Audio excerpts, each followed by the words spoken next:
The carrot has yet to speak. I'm imagining when it does, it's going to be groundbreaking. It is going to make season 2. It'll be James Earl Jones, I think. A pretty adequate voice. I was thinking either James Earl Jones, Morgan Freeman, or Benedict Cumberbatch. I wasn't one of those 3. Or Andy Dick. Or Andy Dick. Actually, that's the most likely. Yeah.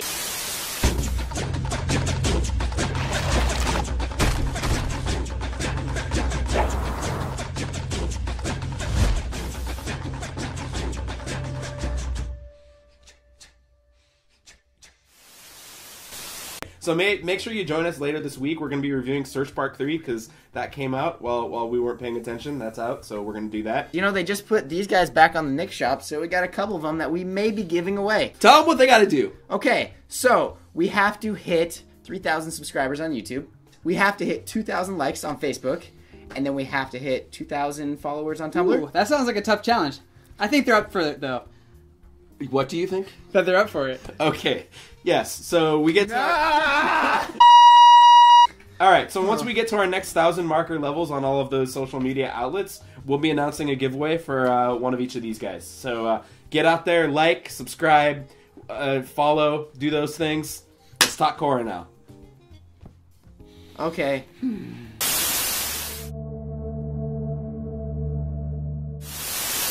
I really like what they did with Tenzin in this episode because I think I commented a few episodes ago before the whole Wan fiasco happened that they were doing this story where like, oh, Tenzin is the favorite child, like Aang didn't love his other children as much, and they all felt like they were disappointments. But now I like oh, now you're the disappointment, Tenzin, or at least everything is all about them trying to make their dad proud, and it's like... Yeah, everything does always go back to Aang in a lot of ways. And I remember Sean saying something about he wants to see Tenzin kind of fall. Like, he hasn't quite seen that yet, because we have to see him humbled before, Korra is able to come back. I think this was that exact episode that you...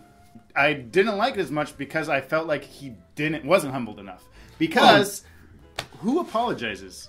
Korra apologizes. Sure. Okay, she's done some things wrong, but for his character to come, he has never once had to second guess himself. It's one thing to not be able to do something physically because he doesn't have the capabilities, but it's another thing to realize that he was wrong, that he's just as responsible for the spirit portal, Korra opening the spirit portal because he wasn't a good teacher. Right, it was his failure. But now Korra's, I'm sorry, I'll do whatever you want, and I'm actually happy with Korra's character, but she's moved on. She's like, okay, I don't even care, Tenzin. I'm beyond you, you stupid idiot. Tenzin is not punished enough. He's such a jerk. Yeah, because even at the end, when he fails already once, I've never entered the spirit realm. And, it's obvious that Jinora has a complete connection, and he still insists to the very end that he has to do this. He never really... You don't think that he at all admits, there wasn't even a little bit of admission? He admits he's incapable of doing something. That's different than admitting you're wrong. He allows his daughter to go into the spirit world. But he doesn't admit he's wrong. Okay, so you think that's still going to happen then? I hope so. Okay. I didn't know it was commonplace for all airbenders to actually get into the spirit world. I know they meditate, monks meditate, yes. But I mean, the Avatar can do it obviously because they're that bridge. I didn't realize that, I'm a failure because my father, who was the Avatar, could do it and I couldn't. Next topic. Okay, what did you think about Unalaq and his adventures? I thought that he had this big master plan. Yeah, he's gonna do some kind of I thought it was gonna be something intrinsic with the twins because they're twins. They'll each stand on a portal and lock the thing. No, just throw water at it, guys. Well, I mean, it would make sense for him to have a huge master plan on how to do this because since he can spirit bend, so it seems like he understands, what's going on. More than the average person does. Apparently, though, Vaatu never told him what to do. Vaatu was like, "Hey, it's cool, guy. Just." Dude, Vaatu is right there. He could just he's just watching from what the do I tree, do? What do you... No, but I mean, why doesn't he just ask him? He was talking to him when he's like, okay, Vaatu, what do you think I should do if you were me in this situation? Well, not even that, but we have to assume the world existed before we started watching it. So what was the conversation before that set up his plan? Yeah. So, okay, Unalaq, you're going to get them... and then you'll be here. They had a plan, right? Well, yeah, because I assume Vaatu's the one who told Unalaq in the first place, get the Avatar to unlock the southern portal, and then we'll get her up here to unlock this one too. So when Unalaq's like, we kind of lost the Avatar, Vaatu was like, this waterbend is cool. And that was his plan?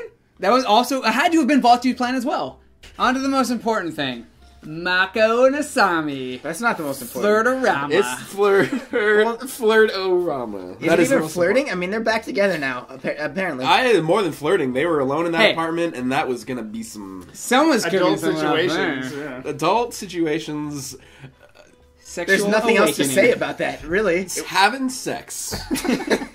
Well, not anymore, because Mako's arrested now. Did you find it weird that Lynn was there too, and she was just kind of like, I'm gonna let this happen? It seemed very out of character for Lynn. I don't know. That seemed like very lazy. They've already been on like an adventure together. Okay, let's just cut to the chase. What do we think about the bunny cop? Yes. This episode didn't have a lot of good discussion points. I mean, like, really, if you think about it, I mean, no, it's just...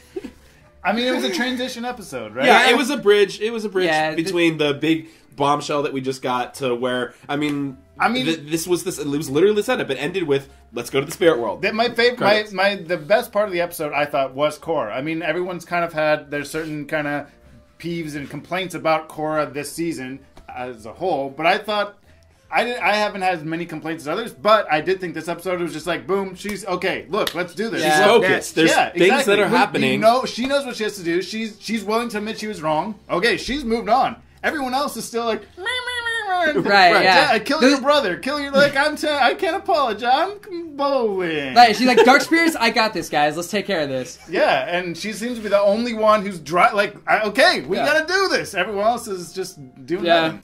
Okay, well, I think the biggest thing is we could all agree that all the storylines really didn't move anywhere. They all maybe had one beat past where we had seen them before. Yeah. We could have the entire Mako storyline gone except for the last scene where he gets nothing would have changed. Yeah. Right. We could have the entire storyline of Bolin. He didn't even do anything this episode. Yeah. Well, essentially, this was a recap episode, basically. Yeah, getting everyone, all the audience, caught up to speed to this point because the next half of the series is going to be we're moving forward.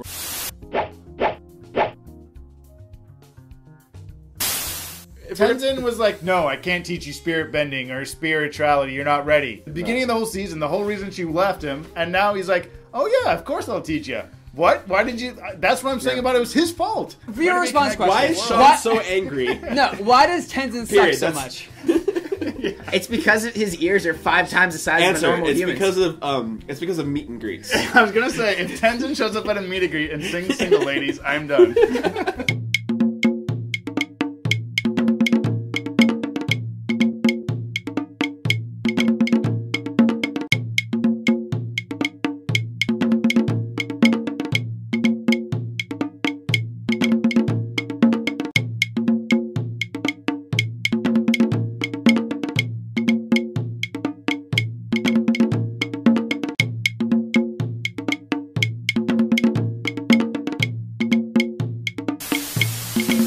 God, that conversation was over an hour. Fun, Chris. We could have had... We're done. We'll find it in some... Okay, record. Filming, so that was our exit. Oh, we're still recording here. Everybody, Korracast. Okay. Korracast did not go all that well. You gotta get out of here. Look, there's nothing I can do about it, okay? Look, everybody, I'm trying my best.